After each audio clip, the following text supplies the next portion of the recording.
Hello दोस्तों, हिंदी माला stories channel में आपका स्वागत है। इस कहानी में हम बात करेंगे एक लालची साहूकार और उसकी बेटी की उदारता की। तो चलिए चलते हैं अपनी कहानी की तरफ। लेकिन उससे पहले अगर आपने हमारे चैनल हिंदी माला स्टोरीज को सब्सक्राइब नहीं किया है तो प्लीज हमारे चैनल को सब्सक्राइब कर दीजिए, वीडियो को शेयर कीजिए, लाइक करिए। चलते हैं अपनी कहानी की तरफ। लालची साहूकार की उदार बेटी। एक गाँव में एक साहूकार अपने परिवार के साथ रहता था। परिवार में उसकी पत्नी, एक बेटी, एक बेटा था। शानदार बंगला, नौकर चाकर, गाड़ियां और सब शानो शौकत का सामान उपलब्ध था। गरीब लोगों को बहुत ज्यादा ब्याज पर कर्जा देना उस साहूकार का धंधा था। अक्सर लोग तंगी के दिनों में या किसी त्योहार या ब्याह शादी के मौके पर उस साहूकार से कर्जा ले लेते थे। जब फसल अच्छी होती तो थोड़ा थोड़ा करके उतारने लगते। लेकिन जिस वर्ष सूखा पड़ता तो कर्ज तो छोड़ो, गांव वाले ब्याज तक नहीं दे पाते थे।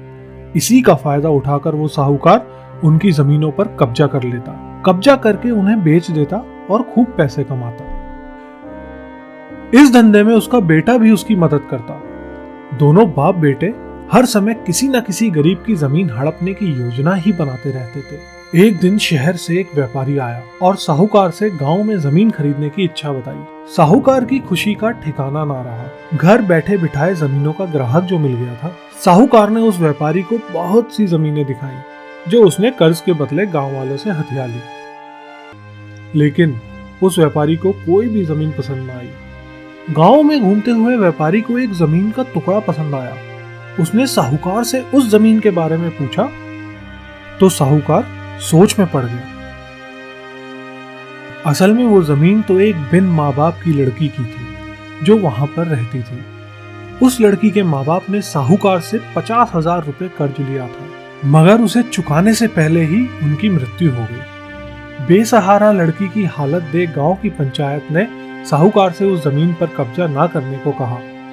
भला पंचायत की बात कैसे टाल सकता था साहूकार मगर दिल में हमेशा ही उस जमीन पर कब्जा करने की बात सोचता रहता था। आज उस व्यापारी की इच्छा सुनकर उसका लालच बाहर आ गया। उसने जमीन पर कब्जे का मन बना लिया। कर्जे के सारे कागज ले वह उस लड़की के घर पहुंचा और कर्जा वापस करने की बात कही। जब लड़की ने अपनी दुर्दशा बताते हुए और समय मांगा तो साहूकार ने कब्जा करने की धमकी दी। कब्जे की धमकी सुन वह लड़की पंचायत के मुखिया के पास गई और उसकी जमीन को बचाने की दुहाई लगाई। सारे गांव में ये बात आग की तरह फैल गई कि साहूकार उस बेसहारा लड़की की जमीन पर कब्जा करने वाला है। यह बात उड़ते उड़ते साहूकार की बेटी के कान में भी पड़ी। अपने पिता के लालच की बात सुन उसके मन में बहुत दुख हुआ।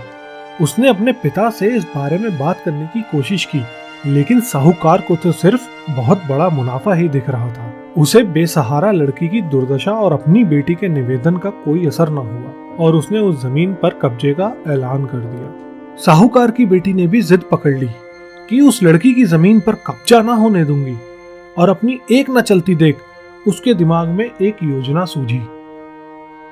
अगले दिन सुबह सुबह वह बेसहारा लड़की और उसके साथ 2 लोग साहूकार के घर पहुंचे और कर्ज की 10,000 की किस्त दे दी। साथ में यह भी कहा कि 5 महीनों में कर्ज के बाकी रुपए भी उन्हें मिल जाएंगे। रुपया देने के बाद रसीद ले सब चले गए। चूंकि अब किस्त मिल गई थी इसलिए पंचायत ने भी कब्जा नहीं करने दिया। साहूकार बहुत परेशान था कि आखिर उस लड़की के पास इतना सारा रुपया कहां से आया। कल तक तो वह दाने दाने को तरसती थी और आज 10,000 रुपया दे गई।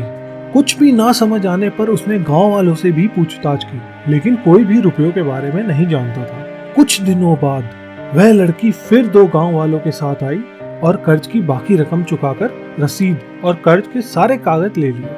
साहूकार परेशान हो गया कि आखिर इस लड़की के पास इतना धन आया कहां से। इस तरह कुछ दिन और बीत गए और एक दिन साहूकार को खबर मिली कि उस बेसहारा लड़की ने अपनी जमीन बेच दी है। साहूकार ने उस जमीन पर उत्सुकतावश जाकर देखा तो चौंक गया। जमीन पर एक बोर्ड लगा था और उस बोर्ड पर जमीन के मालिक का नाम देख साहूकार की मानो सांसें रुक गई। उस बोर्ड पर उसकी अपनी बेटी का नाम लिखा था। वो दौड़ा हुआ घर गया और बेटी से पूछा, ये क्या तमाशा है। तब उसकी बेटी ने उसे बताया कि उस गरीब लड़की की मदद के लिए मैंने अपने सारे गहने बेच डाले ताकि उसकी जमीन आपके कब्जे से बच सके। लेकिन जमीन आपसे छुड़ाते ही उस बेसहारा लड़की ने उदारता दिखाते हुए आधी जमीन मेरे नाम कर दी।